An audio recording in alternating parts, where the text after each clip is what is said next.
Hi friends, నా పేరు వెంకటనారాయణ. నేను ఈరోజు ఆల్కైల్ అమైన్స్ కెమికల్స్ లిమిటెడ్ను ఫండమెంటల్గా ఇన్డెప్త్గా ఎలా అనలైజ్ చేయాలో చెప్పబోతున్నాను. ఈరోజు మనము alkyl amines introduction, management, financial information, salaries, credit reports, conference calls అనే ఈ కాన్సెప్ట్స్ అన్ని డిస్కషన్ చేయబోతున్నాము. ఆల్కైల్ అమైన్స్ మెయిన్ ప్రొడక్ట్స్ ఏంటంటే amines and amine derivatives, other speciality chemicals, industrial gases. So ఈ మూడు ప్రోడక్ట్స్ వీళ్ళు మ్యానుఫ్యాక్చర్ చేస్తారు. వీళ్ళు మ్యానుఫ్యాక్చర్ చేసిన ప్రోడక్ట్స్ను ఎక్కడ ఎక్స్పోర్ట్ చేస్తారంటే 10 దేశాలకు ఎక్స్పోర్ట్ చేస్తారు. అవి ఏమిటంటే Philippines, USA, Israel, Norway, Spain, UK, Switzerland, Belgium, Malaysia, middle east countries. ఈ కంట్రీస్తో పాటు ఇండియాలో కూడా సప్లై చేస్తారు. సో మనం ఇప్పుడు వీళ్ళ వెబ్సైట్ చూస్తాము. వీళ్ళ వెబ్సైట్ వచ్చి alkylamines.com. ఇక్కడ వీళ్ళకి 3 ప్రోడక్ట్స్ ఉన్నాయి. ఆ ప్రోడక్ట్స్ ఏమిటంటే aliphatic amines, amine derivatives, fine chemicals. Aliphatic అమైన్స్లో చాలా ఉన్నాయి. ఇవేంటంటే methyl amine, ethyl amine, isopropyl amine, అలా చాలా ఉన్నాయి. వీళ్ళ మెయిన్ ప్రోడక్ట్స్ ఏమంటే మిథైల్ అమైన్, ఇథైల్ అమైన్. అలాగే ఇక్కడ హైడ్రోక్లోరైడ్స్, అమైడ్స్, ఇవన్నీ వచ్చి అమైన్ డెరివేటివ్స్ వస్తాయి. అమైన్ డెరివేటివ్స్ అంటే ఇక్కడ వీళ్ళు మ్యానుఫ్యాక్చర్ చేసే నుండి మళ్ళీ కొన్ని మిగిలిపోతాయి. దాని నుండి మళ్ళీ డెరివేటివ్స్ ప్రిపేర్ చేస్తారు. దాన్ని అమైన్ డెరివేటివ్స్ అంటారు. అలాగే ఫైన్ కెమికల్స్. సో ఈ కెమికల్స్ అన్ని ఎక్కడ యూజ్ చేస్తారంటే ఇక్కడ ఇండస్ట్రీ సర్వర్ ఉన్నది. సో ఆ ప్రోడక్ట్స్ అన్ని ఆగ్రో కెమికల్స్, తర్వాత pharmaceuticals, rubber chemicals, paints and dyes, water treatment. So ఈ ఇండస్ట్రీ వాళ్ళంతా ఈ ప్రోడక్ట్స్ని యూజ్ చేస్తారు. ఆల్కైల్ అమైన్స్కు 3 లొకేషన్స్లో ప్లాంట్స్ ఉన్నాయి. అవి ఎక్కడెక్కడంటే పాతాల్గంగా ప్లాంట్, అది వచ్చి మహారాష్ట్రలో ఉంది. తర్వాత కుర్కుమ్ ప్లాంట్, అది మహారాష్ట్ర. దహేజ్ ప్లాంట్, ఇది గుజరాత్. సో ఇప్పుడు management. Yogesh Kothari chairman and managing director. ఇక్కడ సునీత్ కొతారి ఎగ్జిక్యూటివ్ డైరెక్టర్. సునీత్ కొతారి యోగేష్ కొతారి కొడుకు అనమాట. ఇక్కడ కిరాత్ పటేల్ ఎగ్జిక్యూటివ్ డైరెక్టర్. ఈయన ఈ కంపెనీ స్టార్ట్ అయిన నుండి సో ఈ కంపెనీలో వర్క్ చేస్తున్నాడు. సో ఈయన కూడా మెయిన్ పర్సన్. సో మనం గుర్తుపెట్టుకోవాల్సిన నేమ్స్ ఏమిటంటే Yogesh Kothari MD, Kirat Patel executive director, Suneet Kothari executive director. Suneet Yogesh కొడుకు. సో ఆ కంపెనీలో మెయిన్ డెసిషన్ తీసుకునే దాంట్లో సునీత్ కూడా ఉంటాడు. యోగేష్ 1979లో ఆల్కైల్ అమైన్స్ను స్టార్ట్ చేసినాడు. సో యోగేష్ వచ్చి ఫౌండరు. ఇప్పుడు యోగేష్ కొతారి ఏజ్ వచ్చి 71 ఇయర్స్. సో క్వాలిఫికేషన్ వచ్చి chemical engineer from institute of chemical technology, Mumbai. అలాగే master of management science and master of science chemical engineering from the university of Massachusetts, USA.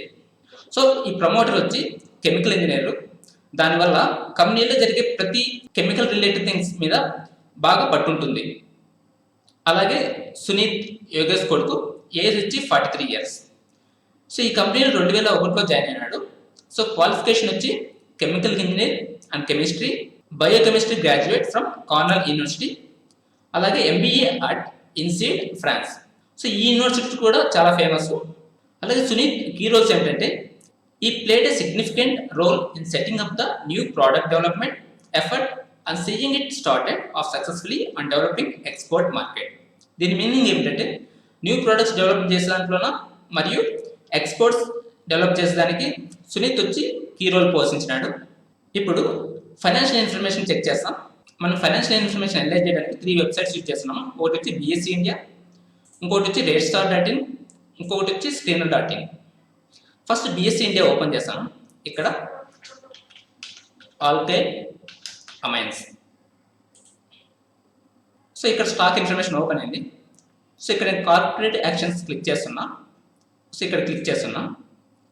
So నేను ఇప్పుడు dividend information check చేయబోతున్నాను. దీని face value వచ్చి 5 rupees ఉంది. ఇక మనం డివిడెండ్ చూస్తే 2007 నుండి ఎలా ఇచ్చినారో చెక్ చేస్తాం. ఇక్కడ 2007 నుండి డివిడెండ్ కంటిన్యూగా ఇచ్చినారు. సో అది ఎలా ఇచ్చినా చెక్ చేస్తాం. ఇక్కడ 2.2 రూపీస్, 2.5, 2 రూపీస్, 3 రూపీస్, 3 రూపీస్ ఇలా చెక్ చేస్తే ఇక్కడ ఇంక్రీజ్ అయింది, మళ్ళీ ఇక్కడ డిక్రీజ్ అయింది, ఇక్కడ కాన్స్టెంట్ ఉంది, మళ్ళీ ఇక్కడ ఇంక్రీజ్ అవుతా వచ్చింది, మళ్ళీ 2015లో ఇక్కడ తగ్గింది. సో ఎందుకంటే 14, 15, 16లో వాళ్ళ ఫైనాన్షియల్ కొంచెం వీక్గా ఉన్నది. దానివల్ల ఇక్కడ డివిడెండ్ తగ్గింది. మళ్ళీ 2016లో పెరిగింది, మళ్ళీ 17లో తగ్గింది, మళ్ళీ ఇక్కడ నుండి పెరుగుతూ వచ్చింది 5, 7, 8, 10. 2020 ఫిబ్రవరిలో చెక్ చేస్తే 10 రూపాయలు ఇచ్చిన, అంటే 8 రూపాయల నుండి 10 రూపాయలకు సడన్గా పెంచినారు. మళ్ళీ 6th ఆగస్టు మళ్ళీ 10 రూపాయలు ఇచ్చిన, అంటే 2020లో 20 రూపాయలు ఇచ్చినారు. అంతకుముందు ఎప్పుడు ఇంత అమౌంట్ ఇవ్వలేదు. సో ఇది వచ్చి ఒక పాజిటివ్ సైన్ అనమాట. మనం ఏదైనా ఒక కంపెనీలో ఇన్వెస్ట్ చేయాలంటే ఆ కంపెనీ డివిడెండ్స్ను ప్రతి సంవత్సరం ఎంతో కొంచెం ఇంక్రీజ్ చేస్తుందా లేదా చెక్ చేసుకోవాలన్నమాట. ఇక్కడ ఈ కంపెనీ ప్రతి ఇయర్ ఎంతో కొంచెం ఇంక్రిమెంట్ చేస్తా పోయింది. సో ఇది ఒక పాజిటివ్ సైన్. సో తర్వాత రేస్టార్.in ఓపెన్ చేయండి. ఇక్కడ నేను ఆల్కైల్ అమైన్స్ కెమికల్స్ సెర్చ్ చేశాను. ఈ రోజుకి ఆల్కైల్ అమైన్స్ మార్కెట్ క్యాప్ ఎంత అంటే 6,683 కోట్లు ఉంది. దీని పిఈ వచ్చి 33 ఉంది, అంటే ఇది కొంచెం ఓవర్ వాల్యూలో ఉంది. Face value 5, book value 12.5. So ఇది కూడా ఓవర్ వాల్యూ. ప్రమోటర్స్కి ఎంత ఉందంటే 74.19% ఉంది. పబ్లిక్ 18.38% ఉంది. ఫారిన్ ఇన్వెస్టర్స్కు 0.4% ఉంది. డిఐ అంటే డొమెస్టిక్ ఇన్వెస్టర్స్ వాళ్ళకు 2.16 ఉంది. సో ఇది షేర్ హోల్డింగ్ ప్యాటర్న్. ఇప్పుడు ఆల్కైల్ అమైన్స్ 10 సంవత్సరాల్లో స్టాక్ ప్రైస్ ఎలా పెరిగిందో చెక్ చేస్తాను. ఇక్కడ ఆల్ అని క్లిక్ చేయండి. ఇక్కడ చెక్ చేస్తే 2010లో దీని ప్రైస్ 34 రూపాయలు ఉంది. సో ఇప్పుడు 3,190 రూపాయలు, అంటే 34 రూపాయలు టు 3,190 రూపాయలు, అంటే 300 టైమ్స్ పెరిగింది. సో 2010లో 36 రూపాయలు ఉంది, 2014లో 80 రూపాయలు, అంటే డబుల్ అయింది. మళ్ళీ ఇక్కడ పెరిగింది. మళ్ళీ 2015లో 315 ఉంది. అక్కడ నుండి ఇక్కడ వరకు, అంటే 2015 వరకు సేమ్ అదే ప్రైస్ దగ్గర ఉంది. మళ్ళీ 2015 నుండి బాగా ఇంక్రీజ్ అవుతా వచ్చి ఇక్కడ మార్చిలో 1,100 ఉంది. 1,100 నుండి 3,200కు సడన్గా ఇంక్రీజ్ అయింది. సో ఇది ఎందువల్ల ఇంక్రీజ్ అయిందంటే రిజల్ట్స్ బాగా వచ్చినాయి. అది ఇప్పుడు చెక్ చేస్తాం. ఇవి క్వార్టర్లీ రిజల్ట్స్. సో ఇది June 20 క్వార్టర్స్, ఇది June 19 క్వార్టర్. మనం ఏమంటే ఇయర్ ఆన్ ఇయర్ చెక్ చేస్తాము. June 19లో 266 క్రోర్స్ ఉంది, June 20లో 245 క్రోర్స్ ఉంది. అంటే ఇక్కడ సేల్స్ -7% తగ్గినాయి. ఇక్కడ పిఏటి చూస్తే, పిఏటి అంటే ప్రాఫిట్ ఆఫ్టర్ ట్యాక్స్, 35 కోట్ల నుండి 52 కోట్లు పెరిగింది, అంటే 50% పెరిగింది. అలాగే ప్రీవియస్ క్వార్టర్ చూస్తే March 20, March 19కు ఇక్కడ ప్రాఫిట్ 180% పెరిగింది. సో 17 క్రోర్స్ నుండి 49 క్రోర్స్ పెరిగింది. సో ఇక్కడ సేల్స్ చూస్తే 1% తగ్గింది. తర్వాత December 19లో చూస్తే ఇక్కడ సేల్స్ అనేది 20% పెరిగింది, ప్రాఫిట్ అనేది 248% పెరిగింది. అంటే 22 క్రోర్స్ నుండి 77 క్రోర్స్ పెరిగింది. September 19, 18 చెక్ చేస్తే సేల్స్ అనేది 7.7% పెరిగింది. ఇక్కడ ప్రాఫిట్ ఆఫ్టర్ ట్యాక్స్ 104% పెరిగింది. అది ఎంతంటే 26 కోట్ల నుండి 53 కోట్లు పెరిగింది. సో కంప్లీట్ ఇయర్లో చెక్ చేస్తే ఇక్కడ 104%, ఇక్కడ 248%, ఇక్కడ 180%, ఇక్కడ 50%. సో రిజల్ట్స్ అనేది చాలా ఎక్సలెంట్గా వచ్చినాయి. సో ఈ రిజల్ట్స్ వల్ల ఇక్కడ స్టాక్ ప్రైస్ మార్చి నుండి ఇప్పటికి 1,200 నుండి 3,200 పెరిగింది. మనం ఏదైనా స్టాక్లో లాంగ్ టర్మ్ ఇన్వెస్ట్ చేయాలంటే అప్పుడు మనం దాని ఫైనాన్షియల్ డీటెయిల్స్ మినిమం 10 years అని చెక్ చేయాలి. సో ఇక్కడ యాన్యువల్ రిజల్ట్స్ 2011 నుండి 2020 వరకు ఉన్నది. మనం ఈ రిజల్ట్స్ అన్ని చెక్ చేస్తాం. ఇప్పుడు ఫస్ట్ నెట్ సేల్స్ అంటే ఈ కంపెనీ కంప్లీట్ ఆ ఇయర్లో ఎన్ని సేల్స్ చేసింది అనేది ఈ ఇన్ఫర్మేషన్ ఇస్తుంది. సో ఇక్కడ 2011లో 235 క్రోర్స్ ఉంది, 2020కి వచ్చేందుకు 992 క్రోర్స్ ఉంది. సో ఇది ఎవ్రీ ఇయర్లో ఎంతెంత సేల్స్ ఉన్నాయి అనేది ఇన్ఫర్మేషన్ ఇస్తుంది. సో ఇక్కడ చెక్ చేస్తే సో ప్రతి ఇయర్లోనూ సేల్స్ అనేది పెరుగుతూ వచ్చింది. సో ఆ గ్రోత్ ఎంత ఉందనేది పర్సంటేజ్ రూపంలో చూస్తాము. ఇక్కడ net sales growth. Okay, so ఇక్కడ 235 క్రోర్స్ నుండి 287 క్రోర్స్ పెరిగింది. అంటే ఎంత పర్సంటేజ్ పెరిగిందంటే 22% పెరిగింది. అలాగే 12 to 13 చూస్తే 27 క్రోర్స్, 21 క్రోర్స్, 6.7 అలా చెక్ చేస్తా పోతే ఇది హైలైట్ చేస్తాను. సో ఫస్ట్ ఇక్కడ 22 నుండి 27% అంటే 5% పెరిగింది. మళ్ళీ 27 నుండి 21 ఇక్కడ 6% తగ్గింది. 21 నుండి 6% ఇక్కడ దగ్గర 16% తగ్గింది. తర్వాత ఇక్కడ 6% నుండి 1% 5% తగ్గింది. మళ్ళీ 1% నుండి 3% పెరిగింది. 3 నుండి 23, 23 నుండి 37, 37 నుండి 17.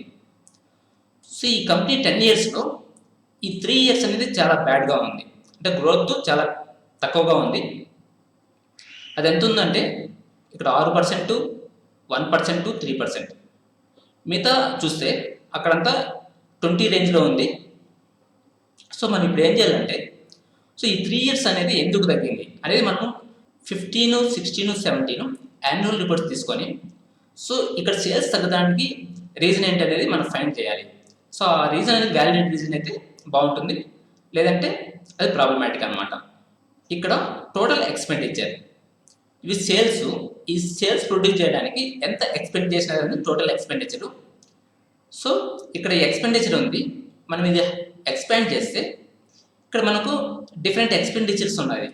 సో అవి ఫస్ట్ చెక్ చేస్తాం. ఇక్కడ ఫస్ట్ ఏమిటి, పవర్ అండ్ ఫ్యూల్ కాస్ట్, అంటే ఈ సేల్స్ ప్రొడ్యూస్ చేయడానికి ఎంత పవర్ ఫ్యూల్ యూజ్ చేసినారు అనేది ఈ ఇన్ఫర్మేషన్ ఇస్తుంది. సో ఇక్కడ మనం ఇది చెక్ చేస్తాం పర్సెంటేజ్ గ్రోత్. 2011లో 235 crores సేల్స్ చేసినారు. ఆ సేల్స్ ప్రొడ్యూస్ చేయడానికి ఎంత పవర్ అండ్ ఫ్యూల్ యూజ్ చేశారంటే 15.97%. తర్వాత 2012కి వచ్చేందుకు 12%, ఇక్కడ 3% తగ్గించారు. అలా 13కి వచ్చేందుకు ఇక్కడ మళ్ళీ కొంచెం పెరిగింది. అలాగే 11, 10, 10, 10, 10, 10, 9. సో ఫస్ట్ ఇనిషియల్గా పవర్ కాస్ట్ అనేది ఎక్కువగా ఉంది, తర్వాత తగ్గిస్తా వచ్చి కరెంట్ 9.6% ఉండదన్నమాట. సో ఇక్కడ పవర్ కాస్ట్ అనేది చాలా తగ్గించుకుంటూ వచ్చారు. సో ఇది ఒక బెనిఫిట్ అనమాట. సో ఎందుకు తగ్గించుకుంటూ వచ్చినారంటే 2 రీజన్స్ ఉండొచ్చు. ఒకటి వచ్చి వాళ్ళకు పవర్ కంపెనీస్ వాళ్ళు టారిఫ్లో డిస్కౌంట్ ఇస్తూ ఉండొచ్చు. ఇంకోటి ఏమిటంటే ఈ కంపెనీ వాళ్ళే ఓన్గా పవర్ జనరేట్ చేసుకుంటూ ఉండొచ్చు, దానివల్ల కూడా పవర్ కాస్ట్ అనేది తగ్గిండొచ్చు. నెక్స్ట్ ఎంప్లాయీ కాస్ట్, ఇక్కడ చూస్తే 4.4%, 4.7 అలా చెక్ చేసుకుంటూ వస్తే ఇక్కడ 5%. సో ఎంప్లాయీ కాస్ట్ అనేది అది 4.5 నుండి 5% మధ్యలోనే ఉంది. అంటే సేల్స్ పెరుగుతున్నా కూడా వీళ్ళు ఎంప్లాయీ కాస్ట్ తగ్గుతూ ఉందన్నమాట. అంటే మ్యానుఫ్యాక్చరింగ్కు వీళ్ళకి ఎంప్లాయీస్ ఎక్కువ అవసరం లేదు, ఎక్కువ మెషిన్స్ యూజ్ చేసుకుని మాస్గా ప్రొడ్యూస్ చేస్తుంటారు, దానివల్ల ఎంప్లాయీ కాస్ట్ కూడా తగ్గుతూ వచ్చింది. సో వీళ్ళకు ఎంప్లాయీ కాస్ట్ అనేది తక్కువగా ఉంది, పవర్ అండ్ ఫ్యూల్ కాస్ట్ అనేది ఎక్కువగా ఉందన్నమాట. తర్వాత మ్యానుఫ్యాక్చరింగ్ ఎక్స్పెన్సెస్. మ్యానుఫ్యాక్చరింగ్ ఎక్స్పెన్సెస్ అంటే అక్కడ మ్యానుఫ్యాక్చర్ చేసేటప్పుడు ఉన్న ఎక్స్పెన్సెస్ దాన్ని మ్యానుఫ్యాక్చరింగ్ ఎక్స్పెన్సెస్ అంటారు. సో అది ఎంత పర్సెంటేజ్ ఉందో చెక్ చేస్తాం విత్ పర్సెంటేజ్ ఆఫ్ సేల్స్. ఇక్కడ ఇనిషియల్ ఇయర్స్లో సేల్స్ని బేస్ చేసుకుంటే ఇక్కడ 235 crores సేల్స్ ప్రొడ్యూస్ చేయడానికి మ్యానుఫ్యాక్చరింగ్ ఎక్స్పెన్సెస్ 11% ఉంది, మన 9%, 9%, 7%, 7 అలా తీసుకుంటూ వచ్చి ఇక్కడ తగ్గించుకుంటూ వచ్చేసి కరెంట్ వచ్చి 5.9% ఉంది. సో ఇక్కడ మ్యానుఫ్యాక్చరింగ్ ఎక్స్పెన్సెస్ కూడా తగ్గించుకుంటూ వచ్చినట్లు ఇది కూడా ఒక advantage. General and admin expenses ఇవి చెక్ చేస్తే ఇక్కడ 1%, 1.2, 1.25, 1.6 అలా చూసుకుంటూ వస్తే ఇక్కడ వరకు ఇది 1.6 రేంజ్లో ఉంది. తర్వాత ఇక్కడ 2%, 1%, కరెంట్ 3%. సో 2020లో కొంచెం ఎక్కువ పెరిగింది. అవేంటంటే general and admin expenses. So తర్వాత ఇక్కడ వరకు అంతా బాగా కంట్రోల్ చేస్తూ వచ్చినారు. తర్వాత సెల్లింగ్ అండ్ డిస్ట్రిబ్యూషన్ ఎక్స్పెన్సెస్. ఇదేమిటంటే వాళ్ళు ప్రోడక్ట్స్ మ్యానుఫ్యాక్చర్ చేసిన తర్వాత దాన్ని సెల్ చేయడానికి, అలాగే డిస్ట్రిబ్యూషన్ చేసేదానికి ఛార్జెస్ అవుతాయి, అలాగే వాళ్ళు అడ్వర్టైజ్ చేయాలి. దీనికంతా ఎంత కాస్ట్ అనేది సెల్లింగ్ అండ్ డిస్ట్రిబ్యూషన్ ఎక్స్పెన్సెస్. ఇక్కడ పర్సంటేజ్ ఆఫ్ సేల్స్తో కంపేర్ చేస్తున్నాము. సో స్టార్టింగ్ ఎలా ఉందంటే 1.7%, 1.29, ఇక్కడ వరకు 1% రేంజ్లో ఉంది. తర్వాత ఇక్కడ చూస్తే 2 నుండి 3% రేంజ్లో ఉంది. సో ఎందుకంటే వాళ్ళ సేల్స్ ఎక్కువ ఉన్నాయి.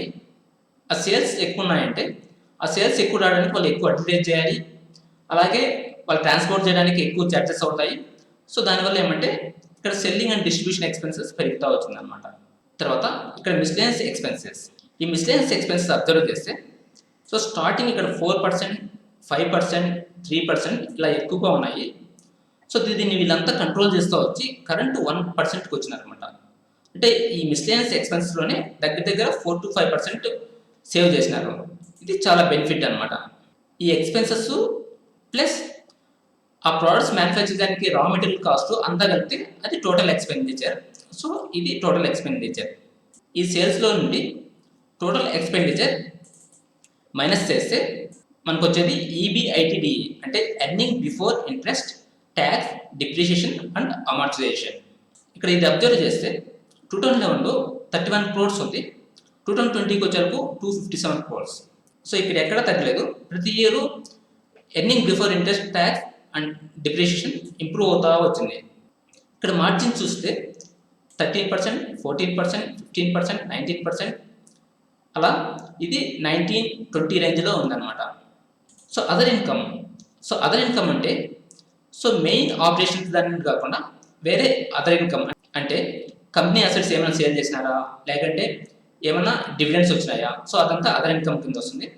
సో ఇక్కడ అదర్ ఇన్కమ్ అనేది 2 crores 3 crores రేంజ్లో ఉంది. సో 2020లో 6 crores వచ్చింది. తర్వాత ఈ ఇంట్రెస్ట్ అబ్జర్వ్ చేస్తే 2011లో 10 crores ఇంట్రెస్ట్ కట్టినారు, తర్వాత 12 crores అంటే ఇక్కడ ఈ 3 yearsలో వీళ్ళు ఎక్కువ డెప్ట్ తీసుకుంటారు, ఆ డెప్ట్కు ఎక్కువ ఇంట్రెస్ట్ పే చేస్తూ వచ్చారు. తర్వాత డెప్ట్ తగ్గించారు, దానివల్ల ఏమంటే ఇక్కడ ఇంట్రెస్ట్ కాస్ట్ కూడా తగ్గుతూ వచ్చింది. 10 crores, 8 crores, 8 crores, 8 crores. మళ్ళీ ఇక్కడ 2019లో కంపెనీ అనేది ఎక్స్పాండ్ చేసింటారు, దానివల్ల మళ్ళీ వాళ్ళు ఎక్కువ డెప్ట్ చేసింటారు, దానివల్ల ఇక్కడ 14.7 crores ఇంట్రెస్ట్ పే చేసినారు. మళ్ళీ 2020కి వచ్చేందుకు 10.25 crores అయింది, అంటే ఇక్కడ డెప్ట్ రీపే చేసింటారు. సో ఇక్కడ ఇంట్రెస్ట్ అనేది కంట్రోల్లో ఉంది. సో ఇది వచ్చి ప్రాఫిట్ బిఫోర్ ట్యాక్స్, అంటే ట్యాక్స్ పే చేయకముందు ఎంత ప్రాఫిట్ ఉంటుంది, ఇది ప్రాఫిట్ బిఫోర్ ట్యాక్స్. సో ఇక్కడ 13 crores నుండి 226 crores ఉంది. సో కీప్ ఆన్ ఇది ఇంక్రీజ్ అవుతా వచ్చింది, ఇది ఒక పాజిటివ్ సైన్. తర్వాత ఇది ఎంత ట్యాక్స్ పే చేస్తున్నారు ఈ ప్రాఫిట్కు అనేది ట్యాక్స్ రేటు, ఇది పర్సంటేజ్ అనమాట. సో ఈ ట్యాక్స్ పర్సంటేజ్ చూస్తే 2011లో 23% పే చేశారు, మళ్ళీ 27%, 33 అలా పే చేస్తూ వచ్చినారు. ఫస్ట్ 2 yearsలో వీళ్ళు తక్కువ ట్యాక్స్ పే చేశారు, అప్పుడు వాళ్ళకు ట్యాక్స్ డిస్కౌంట్ ఉండొచ్చు, సో దానివల్ల ఇక్కడ తక్కువ పే చేశారు. తర్వాత వీళ్ళు 33 రేంజ్లో ఉంది, సో ఇది కార్పొరేట్ ట్యాక్స్ రేంజ్. సో ఇక్కడ మళ్ళీ 2020కి వచ్చేందుకు 18% ఉంది. సో ఇది ఎందుకంటే సెంట్రల్ గవర్నమెంట్ ప్రీవియస్లీ 36% ట్యాక్స్ ఉండేది, ఇప్పుడు 25% చేంజ్ చేశారు, దానివల్ల ఇక్కడ ట్యాక్స్ పర్సంటేజ్ తగ్గింది, దీనివల్ల కూడా మనకు ప్రాఫిట్స్ పెరిగే ఛాన్సెస్ ఉంటుంది. సో ఇది ప్రాఫిట్ ఆఫ్టర్ ట్యాక్స్. సో ఇక్కడ 10 crores నుండి 196 crores పెంచుతా వచ్చినారు, ఇక్కడ ఎక్కడ ప్రాఫిట్స్ అనేది డిక్రీజ్ కాలేదు. సో ఇక్కడ ఇది 10 years గమనిస్తే మనకు 10 crores, 17 crores, 24 crores అలా పెరుగుతూనే వచ్చింది, ఎక్కడ డిక్రీజ్ కాలేదు. ఓన్లీ 15, 16, 17 ఇక్కడ ఆ ప్రాఫిట్స్ అనేది తక్కువ పెరిగింది అనమాట. 43 crores, 45 crores, 49 crores, 50 crores. తర్వాత ఇక్కడ ప్రాఫిట్ డ్రాస్టిక్గా పెరిగింది. ఇక్కడ ప్రాఫిట్ మార్జిన్ చూస్తే 2011లో 4% ఉంది, 2020కి వచ్చేందుకు 19.83%. ఈ ప్రాఫిట్ మార్జిన్ అనేది మనం సేల్స్తో కంపేర్ చేస్తాము. 2011లో 4.4%, మళ్ళీ 6%, 6.6, 9%, 9.5%, 10%, 10%. ఇలా ఈ ప్రాఫిట్ మార్జిన్ ఎంత ఉందంటే 10 రేంజ్లో ఉంది. ఇనిషియల్గా 3 years 6 రేంజ్లో ఉంది. తర్వాత 2020లో ఇది 20% ఉందన్నమాట. ఇక్కడ 9% నుండి 20% పెరిగిందంటే డబుల్ అయింది. సో ఇది పాజిటివ్ సైన్. తర్వాత ప్రాఫిట్ గ్రోత్. ఈ ప్రాఫిట్ అనేది ఇయర్ ఆన్ ఇయర్ ఎలా చేంజ్ అవుతూ వచ్చింది, సో అది ప్రాఫిట్ గ్రోత్. 11/12కు 68% చేంజ్ అయింది. ఇక్కడ 10 crores నుండి 17 crores పెరిగింది, అంటే 68% పెరిగింది. తర్వాత 38%, 79, 5.3, 9.5, 0.8. సో ఈ 3 years ఇక్కడ ప్రాఫిట్ అనేది గ్రోత్ చాలా తక్కువగా ఉంది. సో అది ఎందుకు తక్కువ ఉండేది అనేది మనం యాన్యువల్ రిపోర్ట్స్లో ఈ 3 years యాన్యువల్ రిపోర్ట్ చెక్ చేసి దానికి వ్యాలిడ్ రీజన్ కాదని చెక్ చేసుకోవాలి. సో మళ్ళీ 18, 19, 20లో 26%, 28%, 139%. సో ఇక్కడ ప్రాఫిట్ అనేది చాలా పెరిగింది. సో ఇది 10 years యాన్యువల్ రిజల్ట్స్. సో మనం 10 years యాన్యువల్ రిజల్ట్స్ చెక్ చేస్తామంటే అప్పుడు ఆ కంపెనీ ఆ 10 yearsలో ఎలా బిహేవ్ చేస్తుంది. ఏ కంపెనీకైనా ఒక సంవత్సరం రిజల్ట్స్ బాగా రావచ్చు, ఇంకో సంవత్సరంలో రిజల్ట్స్ బాగా రాకపోవచ్చు, కానీ మనం 10 yearsలో యావరేజ్గా బాగా వస్తుందంటే అప్పుడు ఆ కంపెనీ చాలా బాగా పర్ఫామ్ చేస్తానంటూ మనం ఆ ఇన్ఫర్మేషన్ అంతా యాన్యువల్ రిజల్ట్స్లో చెక్ చేసుకొని మనం ఇన్వెస్ట్ చేయాలా వద్దనేది డిసైడ్ చేసుకోవాలి. సో దానికోసం మనం నెట్ సేల్స్ చూడాలి, అలాగే earning before interest, tax, and depreciation, అలాగే ఇంట్రెస్ట్ ఎంత పే చేసినా చెక్ చేయాలి, తర్వాత ప్రాఫిట్ బిఫోర్ ట్యాక్స్ ఎంత అని, తర్వాత ట్యాక్స్ రేట్ ఎంత ఉందనేది చెక్ చేసుకోవాలి. ఎందుకంటే ఈ ట్యాక్స్ రేట్ అనేది గవర్నమెంట్ రేట్కు దగ్గరగా ఉందా లేదా అని చెక్ చేసుకోవాలి. దగ్గరగా లేదంటే ఎందుకు లేదనేది మనం అనలైజ్ చేయాలి. కొన్ని కంపెనీస్ ఎస్ఈజెడ్లో ఉండొచ్చు, ఎస్ఈజెడ్లో ఉండడం వల్ల వాళ్ళకు ట్యాక్స్ రిబేట్ ఉండొచ్చు. సో దానివల్ల కూడా వాళ్ళు తక్కువగా ట్యాక్స్ పే చేసే ఛాన్సెస్ ఉంటుంది. అలా కాకుండా ప్రతి ఇయర్ వాళ్ళు ట్యాక్స్ తక్కువ పడుతుందా అంటే ఒకటి ట్యాక్స్ రిబేట్ అని ఉండాలి. అది లేదంటే అప్పుడు వాళ్ళకి వచ్చే ప్రాఫిట్స్ కరెక్ట్ కాదని మనం డిసైడ్ కావాలి. సో ఇక్కడ వీళ్ళు ఈ ట్యాక్స్ రేట్ అనేది గవర్నమెంట్ రేట్కు దగ్గరలో ఉంది. So this is positive sign. So అలాగే ఈ ప్రాఫిట్ మార్జిన్ అని చెక్ చేయాలి. ఇది వచ్చి సేల్స్కు ఎలా ఉంది, ఎంత రేంజ్లో అనేది చెక్ చేసుకోవాలి. ఇక్కడ మోస్ట్ ఆఫ్ ద ఇయర్స్ 10% ఉంది. సో 2020లో 20% ఉంది. సో ఇప్పుడు బ్యాలెన్స్ షీట్ చెక్ చేస్తాం. బ్యాలెన్స్ షీట్లో 2 థింగ్స్ ఉంటాయి. ఒకటి వచ్చి లయబిలిటీస్, సెకండ్ అసెట్స్. సో లయబిలిటీస్లో shareholders funds, non current liabilities, current liabilities. Assets side current assets, non current assets ఉంటాయి. ఓకే, ఫస్ట్ ఇక్కడ షేర్ హోల్డర్స్ ఫండ్స్ అని చూస్తాం. సో షేర్ హోల్డర్స్ ఫండ్స్లో 2 థింగ్స్ ఉంటాయి. ఒకటి share capital, total reserves. So share capital ఎలా ఉందంటే March 11 నుండి మార్చ్ 20 వరకు 10.21 crores ఉంది. అంటే ఇది కాన్స్టెంట్గా ఉంది. ఇక్కడ రిజర్వ్స్ చూస్తే మార్చ్ 11లో 75 crores ఉంది, 20కి వచ్చేందుకు 524 crores ఉంది. అంటే ప్రతి ఇయర్ రిజర్వ్స్ పెరుగుతూ వచ్చినాయి. ఈ రిజర్వ్స్ ఎలా పెరుగుతూ వచ్చినాయంటే 2011లో వీళ్ళకు ప్రాఫిట్ వచ్చి ఉంటుంది. ఆ ప్రాఫిట్లో నుండి కొంచెము రిజర్వ్స్ యాడ్ చేస్తూ పోతారు అనమాట. అలా యాడ్ చేస్తూ పోతా రిజర్వ్స్ కరెంట్ ఇయర్ 524 crores ఉంది. సో ఇది పాజిటివ్ సైన్. తర్వాత ఇక్కడ నాన్ కరెంట్ లైబిలిటీస్ అంటే ప్రతి కంపెనీకి డెప్ట్ ఉంటుంది. ఆ డెప్ట్ అనేది 1 year పైన పే చేస్తే దాన్ని నాన్ కరెంట్ లైబిలిటీస్ అంటారు. కరెంట్ లైబిలిటీస్ అంటే విత్ ఇన్ 1 yearలో పే చేసే అమౌంట్ను కరెంట్ లైబిలిటీస్ అంటారు. ఇక్కడ నాన్ కరెంట్ లైబిలిటీస్లో వీళ్ళకి secured loans, unsecured loans, long term provisions ఉంది. సో ఎప్పుడైనా డెప్ట్ తక్కువగా ఉంటే ఏ కంపెనీకైనా మంచిది.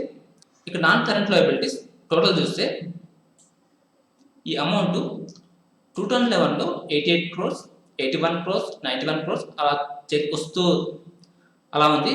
ఇక్కడ 224 crores ఉంది. ఇక్కడ కరెంట్ లయబిలిటీస్లో trade payables, short term borrowings, short term provisions ఇవంతా ఉంది. ట్రేడ్ పేయబుల్స్ అంటే ఈ కంపెనీ వెండర్స్ నుండి రా మెటీరియల్ తీసుకుంటుంది. ఆ వెండర్స్కు అమౌంట్ పే చేయాలన్నమాట. అవి ఎంత ఉందనేది ట్రేడ్ పేయబుల్స్ చెప్తాయి. 2020లో 70 crores ఉంది, 19లో తీసుకుంటే 123 crores, 18లో తీసుకుంటే 67 crores ఇలా ఉంది. సో కరెంట్ మార్చ్ 20లో 70 crores ట్రేడ్ పేయబుల్స్ అంటే ఈ ఎంత అమౌంట్ వీళ్ళు వెండర్స్ పే చేయాలి. సో ఇవంతా లయబిలిటీస్. తర్వాత అసెట్స్ చూస్తాము. సో అసెట్స్ కన్నా ముందు ఇక్కడ నెట్ బ్లాక్ ఉంది. నెట్ బ్లాక్ అంటే వీళ్ళు కంపెనీ ఎక్స్పాండ్ చేసినప్పుడు ఫిజికల్ అసెట్స్ ఇవంతా ఇంప్రూవ్ అవుతా పోతుంటాయి. సో అది ఎంత పెరిగింది అనేది నెట్ బ్లాక్ ప్రొవైడ్ చేస్తుంది. సో నెట్ బ్లాక్లో ఫిజికల్ అసెట్స్, అలాగే మెషినరీ, దాని వాల్యుయేషన్ అంతా నెట్ బ్లాక్లో ఉంటుంది. ఇక్కడ 2011లో 97 crores ఉంది, 2020కి వస్తే 423 crores. అంటే కంపెనీ ఎక్స్పాండ్ అయ్యే కొద్దీ ఈ నెట్ బ్లాక్ కూడా ఇంక్రీజ్ అవుతూ వచ్చింది. సో నాన్ కరెంట్ అసెట్స్ ఇక్కడ క్యాపిటల్ వర్క్ ఇన్ ప్రోగ్రెస్ అంటే ప్రతి ఇయర్ కంపెనీ ఏమైనా ఎక్స్పాండ్ చేస్తూ ఉందనుకోండి. సో అప్పుడు ఆ ఇయర్లో కన్స్ట్రక్షన్ జరుగుతూ ఉంటుంది. ఆ కాస్ట్ను మనం క్యాపిటల్ వర్క్ ఇన్ ప్రోగ్రెస్ అంటాము. సో 2020లో capital work in progress 44 crores ఉంది. ఇక్కడ 43 crores, 18 crores, 34 crores, 16, 31. ఇక్కడ చూసినామంటే ఇక్కడ అమౌంట్ చాలా తక్కువ ఉంది. అంటే ఈ 3 yearsలో కంపెనీ తక్కువ ఎక్స్పాండ్ ఉంటుంది. సో ఇక్కడ క్యాపిటల్ వర్క్ ఇన్ ప్రోగ్రెస్ ఇక్కడ ఎక్కువ ఉందంటే ఈ ఇయర్స్లో కంపెనీ ఎక్స్పాండ్ ఎక్కువ చేస్తుంటారు అనమాట. ఇక్కడ long term loans and advances అంటే ఇది ఏమిటంటే ఈ కంపెనీ వేరే వాళ్ళకు లోన్స్ కానీ అడ్వాన్సెస్ కానీ ఇచ్చింటారు. అది ఎవరంటే వెండర్స్ అయి ఉండొచ్చు. సో అది ఎంత అమౌంట్ అనేది long term loans and advances. ఈ అమౌంట్ 1 year పైన కలెక్ట్ చేసుకుంటారు. ఇది long term loans and advances. So 2020లో 149 crores long term loans and advance ఇచ్చినారు. అంతకుముందు 120 crores, 92 crores ఇలా ఇస్తూ వచ్చినారు. ఇక్కడ కరెంట్ అసెట్స్ అంటే 1 ఇయర్ లోపల ఉన్న అసెట్స్ అనమాట. ఇక్కడ ఇన్వెంటరీస్ ఏంటంటే ఆ ప్రోడక్ట్ మ్యానుఫ్యాక్చర్ చేసి ఇంకా సేల్కు రెడీగా ఉంటుంది. ఆ ప్రోడక్ట్ కాస్ట్ ఎంత అనేది మొత్తం ఇక్కడ ఇన్ఫర్మేషన్ ఉంది. 2020లో 83 క్రోర్స్ ఇన్వెంటరీస్ ఉంది. 19లో 105 క్రోర్స్ ఇన్వెంటరీ ఉంది. 19లో 85 క్రోర్స్ ఇన్వెంటరీ ఉంది. ఇలా మొత్తం అంత ఇన్ఫర్మేషన్ ఉంది. ఇది చెక్ చేయండి అనమాట. ఇక్కడ సన్డ్రీ డెప్టర్స్ అంటే రిసీవబుల్స్. మనం దీని మీద కొంచెం కాన్సన్ట్రేషన్ చేసుకోవాలి. ఎందుకంటే కంపెనీ అనేది ప్రోడక్ట్స్ని సేల్ చేస్తుంది. సేల్ చేసిన తర్వాత ఆ కస్టమర్స్ క్యాష్ మళ్ళీ కంపెనీకి పే చేయాలి. సో ఆ కస్టమర్స్ పే చేసిన లేదనేది ఈ సన్డ్రీ డెప్టర్స్ ఆ రిసీవబుల్స్ ఇన్ఫర్మేషన్ ఇస్తుంది. సో ఇక్కడ 2020లో కస్టమర్స్ లేదా క్లయింట్స్ అనేది 164 క్రోర్స్ ఇవ్వాలన్నమాట. సో అది ఇంకా కంపెనీకి రాలేదు, కానీ ఈ అమౌంట్ ప్రాఫిట్స్ కింద చూపిస్తారు. సో 2019లో 152 క్రోర్స్ అలా ఉంది. ఈ రిసీవబుల్స్ అనేది ఎప్పుడు కంట్రోలబుల్ లెవెల్లో ఉంటే బాగుంటుంది. ఈ సన్డ్రీ డెప్టర్స్ అనేది ఎక్కువ పెరుగుతూ పోయినాయనుకో అది కంపెనీకి ప్రాబ్లమేటిక్గా తయారవుతుంది అనమాట. ఎందుకంటే ఈ రిసీవబుల్స్ పెరిగే కొద్దీ మనకు కస్టమర్ ఆ అమౌంట్ పే చేసే ఛాన్సెస్ తక్కువ ఉంటాయి, లేదంటే లేట్గా పే చేయొచ్చు. ఇంకొకటి కంపెనీకి వచ్చే ప్రాఫిట్స్ నిజమా కాదనేది ఈ సన్డ్రీ డెప్టర్స్ ఇన్ఫర్మేషన్ ఇస్తుంది అనమాట. సో మన బ్యాలెన్స్ షీట్ చెక్ చేసేటప్పుడు ఈ రిసీవబుల్స్ ఎలా ఉన్నాయో చెక్ చేసుకోవాలి. సో రిసీవబుల్స్ సేల్స్కి ఎంత రేంజ్లో ఉంది, 10-15% అలా ఉంటే ఓకే అనమాట. అలా కాకుండా ఈ రిసీవబుల్స్ అనేది 40%, 50% అలా ఉందనుకోండి, అంటే ఈ కంపెనీ కస్టమర్స్ నుండి క్యాష్ కలెక్ట్ చేసుకోలేకపోతుంది. క్యాష్ కలెక్ట్ చేయలేదంటే అది కంపెనీకి ప్రాబ్లమేటిక్గా తయారవుతుంది. ఇంకొకటి రిసీవబుల్స్ అనేది సేల్స్లో 40-50% ఉందంటే అంటే ఆ సేల్స్ నిజమే ఉండకపోవచ్చు అనమాట. సో రిసీవబుల్స్ అనేది మనం చాలా కాన్సన్ట్రేషన్ చేసి చెక్ చేసుకోవాలి. సో ఇది బ్యాలెన్స్ షీట్. మన బ్యాలెన్స్ షీట్లో shareholders funds, non current liabilities, current liabilities, తర్వాత assets side current assets, non current assets ఉంటాయి. So total liabilities equal to total assets. ఇక్కడ ఎంత అంటే టోటల్ లయబిలిటీస్ 915.16 క్రోర్స్, ఇక్కడ టోటల్ అసెట్స్ 915.16 క్రోర్స్. ఈ రెండు ఈక్వల్ ఉందన్నమాట. సో అసెట్స్ లయబిలిటీస్ ఈక్వల్గా ఉంటాయి కాబట్టి దాన్ని బ్యాలెన్స్ షీట్ అంటారు. తర్వాత క్యాష్ ఫ్లో స్టేట్మెంట్. మనం ఏదైనా కంపెనీ ఇన్వెస్ట్ చేయాలంటే సో మనము ఆ కంపెనీ క్యాష్ ఫ్లో స్టేట్మెంట్ అనేది ఖచ్చితంగా చెక్ చేయాలన్నమాట. సో ఈ క్యాష్ ఫ్లో స్టేట్మెంట్ అనేది మనకు చాలా ఇన్ఫర్మేషన్ ఇస్తుంది. సో దీని మీద మనం చాలా కాన్సన్ట్రేషన్ చేసుకోవాలి. సో క్యాష్ ఫ్లో స్టేట్మెంట్ అనేది 3 థింగ్స్ ఉంటుంది. ఇప్పుడు వచ్చి cash from operating activity, cash from investing activity, cash from financing activity. ఇది క్యాష్ ఫ్రమ్ ఆపరేటింగ్ యాక్టివిటీ అంటే ఈ కంపెనీ కోర్ ఆపరేషన్ నుండి ఎంత క్యాష్ జనరేట్ చేస్తుంది అనేది ఆ ఇన్ఫర్మేషన్ అంతా క్యాష్ ఫ్రమ్ ఆపరేటింగ్ యాక్టివిటీలో ఉంటుంది. సో ఇది 10 ఇయర్స్లో ఎంత క్యాష్ జనరేట్ చేసింది. ఇక్కడ మార్చ్ 20లో 187 క్రోర్స్, మార్చ్ 11లో 24 క్రోర్స్. మనము ఈ 10 years cash from operation activity amount add చేసుకోవాలి. సో ఈ అమౌంట్ ఈ 10 ఇయర్స్లో ఆపరేటింగ్ యాక్టివిటీస్ నుండి జనరేట్ చేసిన క్యాష్ అనమాట. తర్వాత క్యాష్ ఫ్రమ్ ఇన్వెస్టింగ్ యాక్టివిటీ. ఇదేమంటే ఆ కంపెనీ తన దగ్గర ఉన్న డబ్బులో నుండి వేరే కంపెనీల్లో కానీ లేదంటే ఫ్యాక్టరీస్ మీద కూడా ఇన్వెస్ట్ చేయొచ్చు. అదంతా వచ్చి క్యాష్ ఫ్రమ్ ఇన్వెస్టింగ్ యాక్టివిటీ వస్తుందన్నమాట.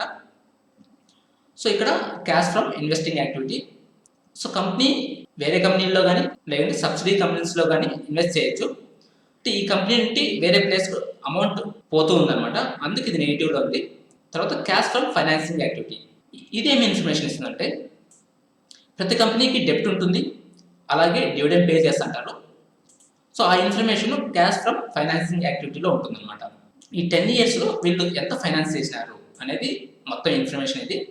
సో ఇక్కడ వాళ్ళు డివిడెండ్ ఇచ్చిన అమౌంట్ అంటే కంపెనీ నుండి ఇన్వెస్టర్కి పోతుంది, అలాగే వాళ్ళు ఇంట్రెస్ట్ పే చేస్తారు. ఇంట్రెస్ట్ పే చేసినా కూడా కంపెనీ నుండి బ్యాంక్కి ఇంట్రెస్ట్ పోతుంది. ఈ అమౌంట్ అంతా కంబైన్ చేస్తాము.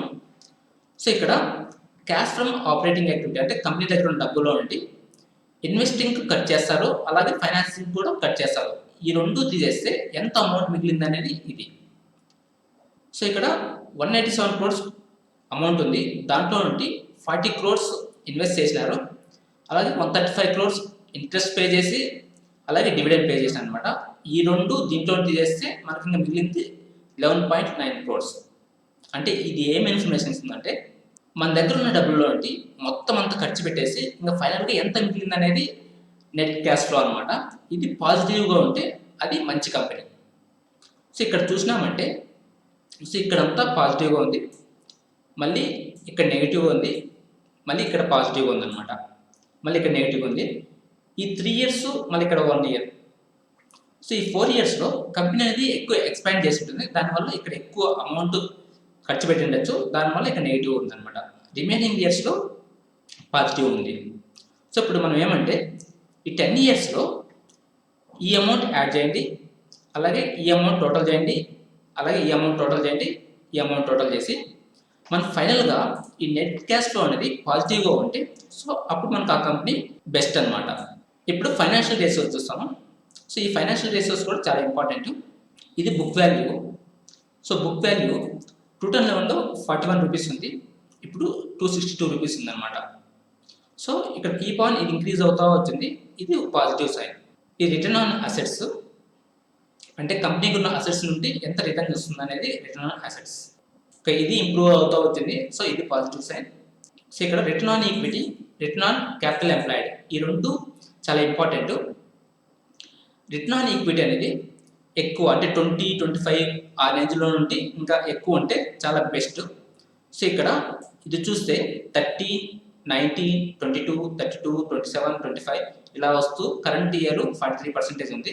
సో ఇది యావరేజ్గా 20-25% రేంజ్లో ఉంది. సో ఇది ఒక పాజిటివ్ సైన్. మనం ROI చెక్ చేసేటప్పుడు ఈ డెప్ట్ అనేది తక్కువ ఉందా ఎక్కువ అనేది కూడా చెక్ చేసుకోవాలి. కొన్నిసార్లు డెప్ట్ ఎక్కువ ఉన్నా కూడా ROI అనేది ఎక్కువ ఉండే ఛాన్సెస్ ఉంటుంది, ఎందుకంటే ROIకి డిఫరెంట్ ఫార్ములాస్ ఉన్నాయి. సో ఒక్కొక్కరు ఒక్కొక్క ఫార్ములా ఫాలో కావచ్చు. సో ఒక ఫార్ములా వల్ల డెప్ట్ ఎక్కువ ఉన్నా కూడా ROI అనేది ఎక్కువ ఉండే ఛాన్సెస్ ఉంటుంది, మనం అది అబ్జర్వ్ చేసుకోవాలి. ఇక్కడ ROI ఎక్కువ ఉండి డెప్ట్ తక్కువ ఉంటే అది మనకు పాజిటివ్ సైన్. అలాగే ROCE అంటే రిటర్న్ ఆన్ క్యాపిటల్ ఎంప్లాయిడ్, ఇది 20-25 రేంజ్లో నుండి ఎక్కువ ఉంటే అది మనకు చాలా బెస్ట్ అనమాట. సో ఇక్కడ చూస్తే 12, 70, 20, 27, 25, 25, 23, 24, 27, 43. సో ఇక్కడ 12% ఇది తక్కువ ఉంది, తర్వాత నుండి ఇంప్రూవ్ అవుతూ వచ్చింది. సో ఇక్కడ సడన్గా 43% వచ్చింది అనమాట. సో ఇది కూడా మనకు పాజిటివ్ సైన్. తర్వాత fixed asset turn over. So అంటే ప్రతి కంపెనీకి ఫిక్స్డ్ అసెట్స్ ఉంటాయి, ఆ అసెట్స్ యూజ్ చేసుకుని వాళ్ళు ఎలా టర్న్ ఓవర్ చేస్తున్నది ఈ ఇన్ఫర్మేషన్ ఇస్తుంది. So fixed asset turn over అనేది మనకు ఎక్కువ ఉంటే అది పాజిటివ్ సైన్. సో ఇక్కడ చూస్తే 1.42 నుండి ఇంప్రూవ్ అవుతూ వచ్చింది, కరెంట్ 2.5 ఉంది. అంటే 2011 నుండి 2020 వరకు అది కీప్ ఆన్ ఇంక్రీజ్ అవుతూ వచ్చిందనమాట. సో ఇది ఒక పాజిటివ్ సైన్. తర్వాత రిసీవబుల్ డేస్. రిసీవబుల్ డేస్ ఏం చెప్తుందంటే కంపెనీ ప్రోడక్ట్స్ మ్యానుఫ్యాక్చర్ చేసిన తర్వాత కస్టమర్స్కి సేల్ చేస్తారు, కస్టమర్కి సేల్ చేసిన తర్వాత ఆ కస్టమర్స్ క్యాష్ ఎప్పుడు రీపే చేస్తారనేది రిసీవబుల్ డేస్ చెప్తుంది. ఇక్కడ రిసీవబుల్ డేస్ స్టార్టింగ్లో ఎక్కువ ఉంది, ఇక్కడ చూస్తే 62 డేస్, 63 డేస్, 62, 62, 66. అంటే కస్టమర్స్ నుండి క్యాష్ రికవర్ చేసుకోవడానికి 66 డేస్ పడుతుంది అనమాట. సో ఇక్కడ దీన్ని బట్టి మనం ఏమర్థం చేసుకోవచ్చు అంటే స్టార్టింగ్లో వీళ్ళు కస్టమర్స్ని ఎక్కువ ఫోర్స్ చేయలేకపోవచ్చు అనమాట డబ్బులు కలెక్ట్ చేసుకోవడానికి. సో దానివల్ల రిసీవబుల్ డేస్ ఎక్కువ పడుతూ వచ్చింది. తర్వాత ఇక్కడ అబ్జర్వ్ చేస్తే 63, 64, 59, 58. సో ఇక్కడ రిసీవబుల్ డేస్ తగ్గుతూ వచ్చింది, అంటే వీళ్ళు 58 డేస్లోనే డబ్బులు కలెక్ట్ చేసుకుంటున్నారు. అంటే వీళ్ళు ప్రోడక్ట్కి బాగా డిమాండ్ ఉండొచ్చు, దానివల్ల ఏమంటే వీళ్ళు కస్టమర్ను డిమాండ్ చేయొచ్చు అనమాట క్యాష్ రికవర్ చేసుకోవడానికి. దానివల్ల ఇక్కడ రిసీవబుల్ డేస్ తగ్గుతూ వచ్చింది, ఇది ఒక పాజిటివ్ సైన్. తర్వాత ఇన్వెంటరీ డేస్. ఇన్వెంటరీ డేస్ అంటే వీళ్ళు ప్రోడక్ట్స్ మ్యానుఫ్యాక్చర్ చేస్తారు, మ్యానుఫ్యాక్చర్ చేసిన తర్వాత ఎంత తొందరగా వాళ్ళు కస్టమర్స్కు సేల్ చేస్తున్నది ఇన్వెంటరీ డేస్ చెప్తుంది. ఇక్కడ ఇన్వెంటరీ డేస్ తక్కువగా ఉంటే అది positive sign.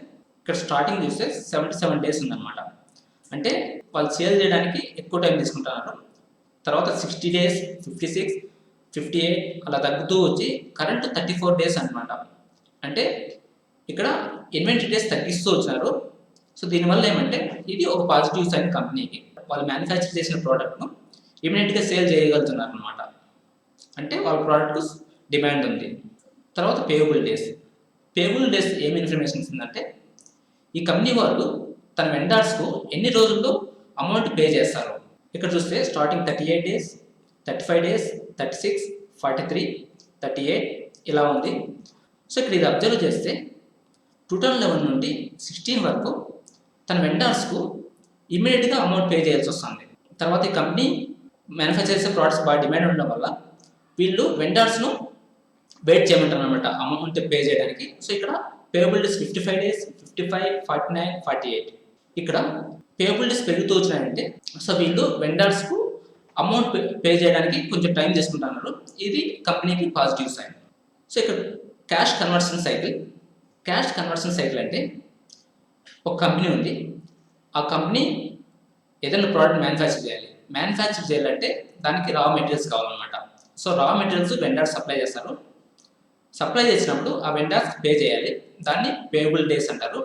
So vendors pay చేసి ప్రోడక్ట్ మ్యానుఫ్యాక్చర్ చేస్తారు. మ్యానుఫ్యాక్చర్ చేసిన తర్వాత కస్టమర్స్ సేల్ చేస్తారు. సేల్ చేసిన తర్వాత కస్టమర్ నుండి ఎన్ని రోజుల్లో డబ్బులు కలెక్ట్ చేస్తారని రిసీవబుల్ డేస్. సో ఇక్కడ కంపెనీ వెండర్స్ పే చేసి మ్యానుఫ్యాక్చర్ చేసి తర్వాత కస్టమర్స్ నుండి తొందరగా మనీ కలెక్ట్ చేసుకున్నారంటే అది ఒక క్యాష్ కన్వర్షన్ సైకిల్.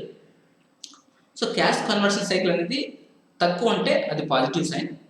ఇక్కడ అబ్జర్వ్ చేస్తే స్టార్టింగ్ 101 డేస్ తీసుకుంటున్నారు, తర్వాత 87 డేస్, 82 డేస్, అలా క్యాష్ కన్వర్షన్ సైకిల్ తగ్గిస్తూ వచ్చినారు. కరెంట్ 44 డేస్ ఉందన్నమాట.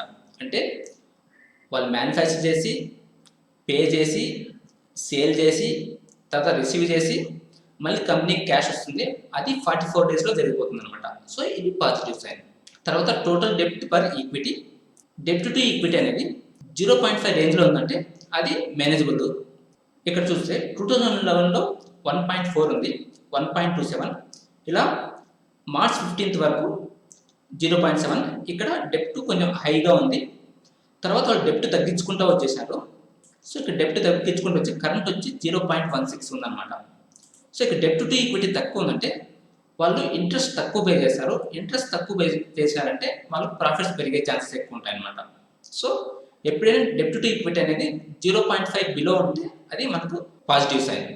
తర్వాత ఇంట్రెస్ట్ కవర్ అనేది ఎక్కువ ఉంటే అది పాజిటివ్ సైన్. ఇక్కడ 2.3 నుండి కరెంట్ 24 ఉంది. సో ఇక్కడ ఇంట్రెస్ట్ కవర్ పెరుగుతూ వచ్చింది. సో ఇది ఒక positive sign.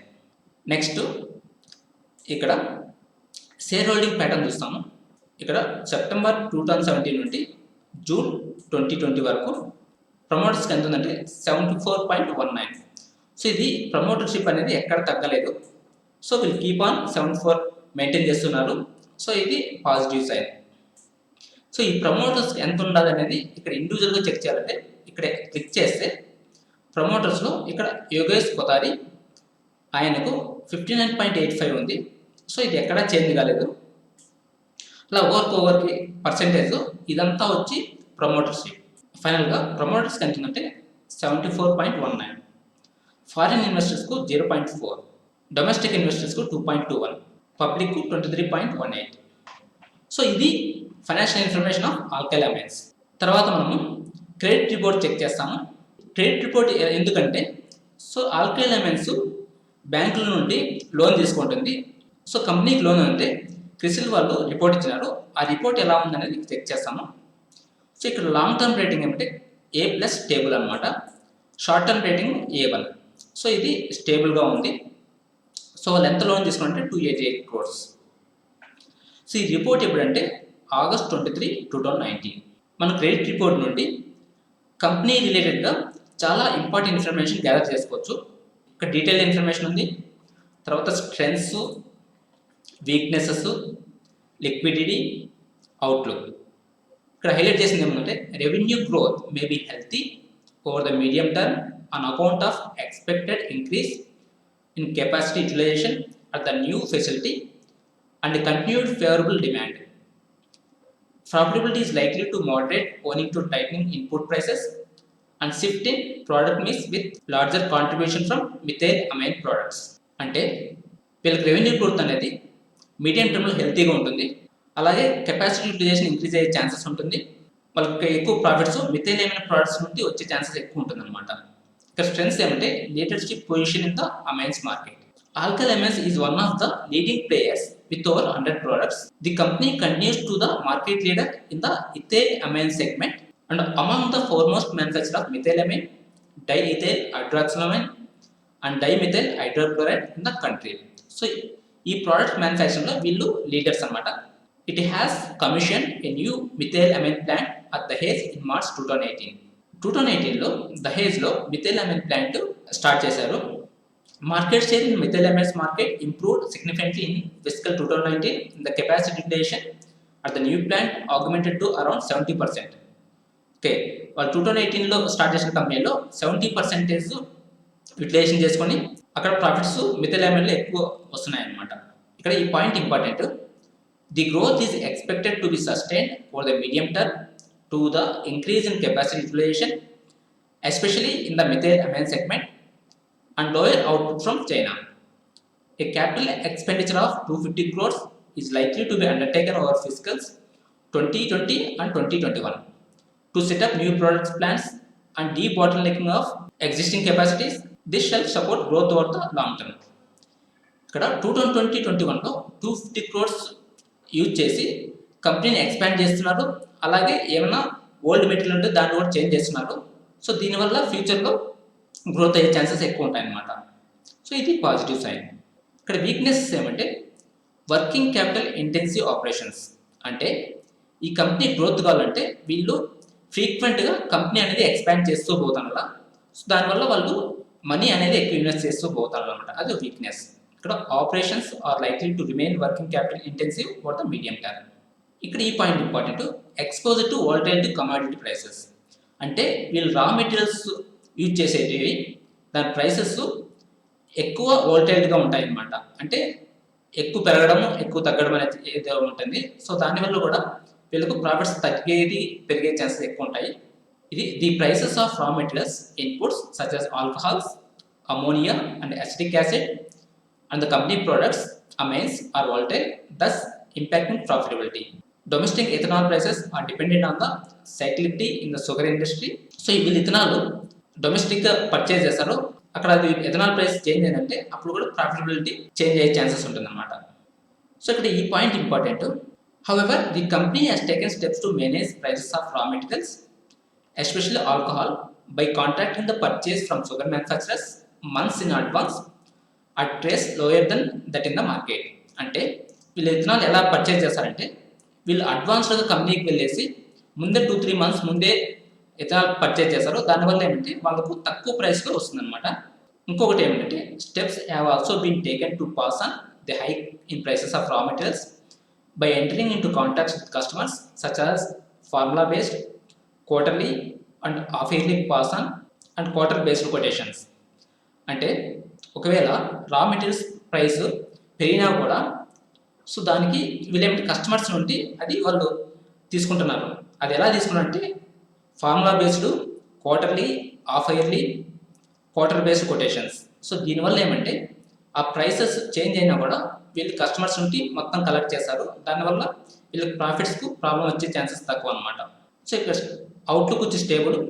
AACL will continue to benefit from it's leadership position in the amines market. So ఇది పాజిటివ్ సైన్. సో మనం కొంచెం టైం స్పెండ్ చేసి క్రెడిట్ రిపోర్ట్ను కొంచెము డెప్త్గా అనాలిసిస్ చేసినామంటే అప్పుడు మనము మిస్టేక్ చేసే ఛాన్సెస్ చాలా తక్కువ ఉంటాయి. ఇప్పుడు మనము కాన్ఫరెన్స్ కాల్ డిస్కషన్ చూస్తాము. ఇది ఎప్పుడు జరిగిందంటే June 25, 2020. సో ఈ కాన్ఫరెన్స్ కాల్స్లో కూడా మనము చాలా ఇంపార్టెంట్ ఇన్ఫర్మేషన్ గ్యాదర్ చేసుకోవచ్చు. ఇది June 25, 2020.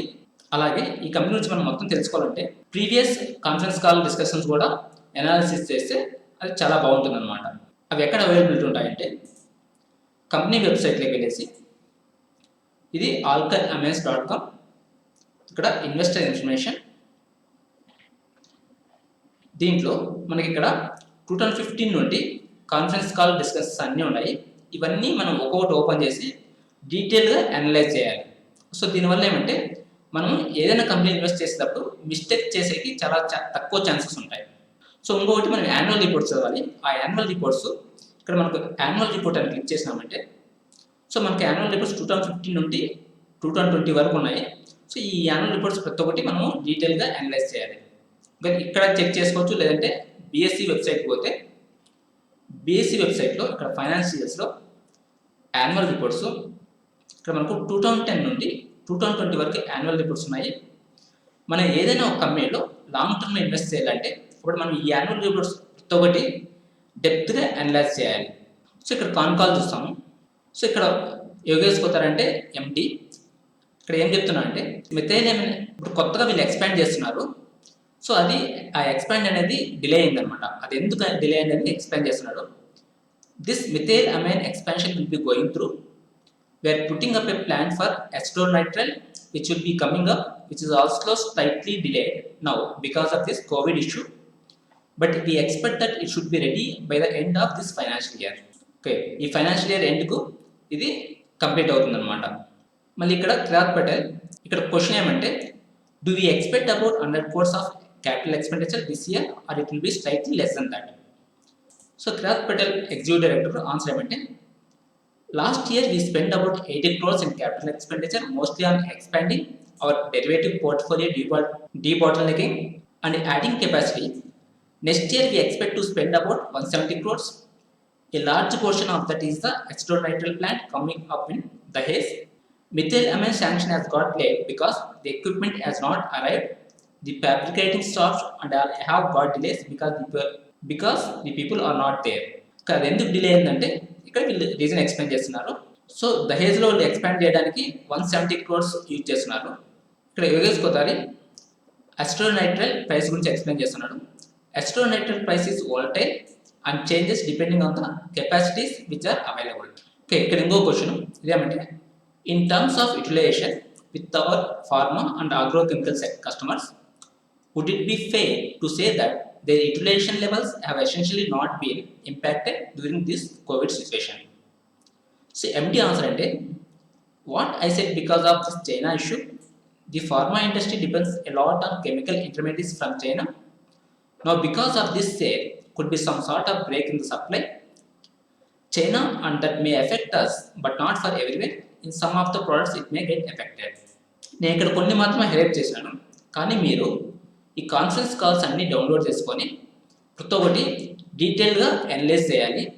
సో ఇక్కడ ఒక point, as long as imports are not coming and rupee remaining weak is good situation for us. So ఇదేమంటే రూపీ వీక్గా ఉండి అలాగే ఇంపోర్ట్స్ అనేది తక్కువగా ఉంటే అప్పుడు కంపెనీకి బెనిఫిట్గా ఉంటుందని చెప్తున్నాను అనమాట. ఇక్కడ క్వశ్చన్ ఏమంటే యూటిలైజేషన్ లెవెల్ గురించి, అంటే 2020లో కంపెనీ యూటిలైజేషన్ ఎంత ఉంది అనేది చెప్తున్నారు. Utilization levels are very difficult because we have 12 plants and they vary very widely. But I would say on the whole about 80 to 85% capacity utilization would be there, which is quite on the edge for some plants because 80 to 85% is fairly high. So that is why we need to expand things like acetonitrile, methylamine and these kinds of plants because capacity utilization have gone up. So capacity utilization already 80-85% పెరిగింది. ఇంకా దానికన్నా ఎక్కువ improve చేయడానికి చాలా కష్టం ఉంటుంది. దానివల్ల ఏమంటే వీళ్ళు ఎక్స్పాండ్ చేస్తున్నారు. అది దేంట్లో ఎక్స్పాండ్ చేస్తున్నారు అంటే acetonitrile మిథైలామైన్కు ఎక్స్పాండ్ చేస్తున్నారు అనమాట. ఇప్పుడు దహేజ్లో కొత్త ప్లాంట్ ఎక్స్పాండ్ చేస్తున్నారు. సో ఆ ప్లాంట్ వల్ల 21-22 సంవత్సరాల్లో ఎంత రెవెన్యూ జనరేట్ చేస్తానని చెప్తున్నా అంటే 300 to 350 crores జనరేట్ చేస్తానని చెప్తున్నాను అనమాట. అలాగే ఎంత మ్యానుఫ్యాక్చర్ చేస్తుంటే 15,000 tons to 16,000 tons. ఇక్కడ ఏమంటే ఈ కంపెనీ మ్యానుఫ్యాక్చర్ చేసే ప్రోడక్ట్స్ ఎవరు ఎక్కువ యూజ్ చేస్తారనేది ఎక్స్ప్లెయిన్ చేస్తున్నారు. ఓకే, ఇక్కడ hour products are fortunately a large portion goes in to pharma industry, agrochem industry, and pharma industry is definitely doing quite well. As I said earlier, that only issue could come up is if there is a restriction on the imports from China about products which pharma industry imports as their inputs, then we may have some issues. But today this is again a guess work because there are imported chemicals which they have to have. ఇక్కడ ఈ point ఏం చెప్తుందంటే ఈ కంపెనీకి only old customers ఉన్నారా లేదా కొత్త customers వస్తున్నారు అనేది చెప్తున్నారు. అంటే we are also finding new customers. At the same time the existing customers are also wanting more materials. So that itself is an indication that requirements are going up. ఇదేమంటే positive sign. ఇక్కడ ఈ point ఏమంటే ఎవరైనా కొత్తగా manufacturing units start చేయాలంటే ఏమైనా barriers ఉన్నాయా లేదని చెప్తున్నాను అనమాట. The first question is that considering there are only 2 players in India who have such large capacity of aliphatic amines, what are the entry barriers which stop other players from getting into the industry considering high margin? ఇక్కడ MD answer ఏమంటే there are no entry barriers except of course the capital cost are now higher, plus it is a continuous type of process. So mentality should be there to get into something which is of continuous nature. I'm sure other people might be planning projects looking at this time, but then they have to also see the newcomer is always going to have issue in entering this type of market, which is a well established market by two players. And internationally also, if you see, there are only 3 to 4 big players in the range of products which we and our friends in India make. So it is not so simple, or rather it is not so easy. Nobody would take up an investment because something is going well, because it is took us so many years to come up to this level. So it is positive sign. So ఇక్కడ ఇంకో point, something on this raw material front. Most of your raw material whether ammonia, acetic acid, methanol or ethanol, whether you have seen any spike in the prices or it continues to remain at the subdued level. ఇక్కడ question ఏమంటే, ఈ products price కాన్స్టెంట్గా ఉందా లేదంటే పెరుగుతున్నాయా తగ్గుతుందని అడుగుతున్నారు. So అదేమిటి కాన్స్టెంట్గా ఉంది చెప్తున్నారు. Yes, it is remaining at subdued level, so that has helped us a lot. So ఇక్కడ ఇంకో point, the ammonia prices and methanol prices and acetic acid prices have definitely been stable and currently they are on the downward side, but you never know how long this will last. So current ఏమంటే raw materials price downward side ఉన్నాయి. So అది కంపెనీకి బెనిఫిట్గా ఉంటుంది, కానీ అది ఎన్ని రోజులు ఉంటుంది అనేది తెలియదు అనమాట. సో వీళ్ళ రా మెటీరియల్స్ ఎవరికి ఎంత సప్లై చేస్తున్నారని ఇక్కడ చెప్తున్నారు. I would say pharma would be around 50%, agrochem would be around 50 to 20%, rubber chemicals 5 to 10%, the rest would be quite like foundry, water treatment, dye stuff, industry and many applications. ఇక్కడ 50% pharma supply చేస్తున్నారు, 15 to 20% అగ్రోకెమికల్కు supply చేస్తున్నారు అనమాట. So ఇక్కడ power రిలేటెడ్గా question అడిగినాను. వీళ్ళు 2011 నుండి 2020 వరకు power cost అనేది చాలా తగ్గించుకుంటూ వచ్చారు. అది కంపెనీకి బెనిఫిట్గా ఉంది. అది ఎలా వచ్చింది అనేది ఇక్కడ ఎక్స్ప్లెయిన్ చేస్తున్నారు. Second question is on like earlier participant mentioned about the power cost, like how we have reduced our power cost from 15% to 10% in the last 16 years. So this being a consolidation year and with coal cost also coming down, have we initiated some cost optimization measure internally in order to probably some of the sales might get impacted as you mentioned.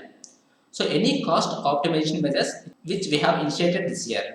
So Kirak Patel answer ఏమంటే, you are right, over the period of many 10 years or so, we have reduced our power, fuel, water cost by almost 4 points when you look with respect to the sales. Now most of this has come from the benefits of volume, because power and fuel not go linear with volume. They are a little semi-fixed kind of nature, so a lot of that is because of that. The second is, as more volume is there, then many small products of energy saving become viable. For example, about 3 years ago, we added a solar site. We have a turbine, which means we self-generate 50% in the electricity which we use in Kurkum. We are looking at future wind and solar energy sources for electricity in Patalgang, Kurkum, Dahej. So we are always constantly improving. In fact, Dahej also we are looking at steam turbines to generate our own electricity. So we are constantly looking at energy as field, not just to save money, but it is environmentally the correct thing to do. As a responsible care company, we need to focus on conserving energy and not spending it freely.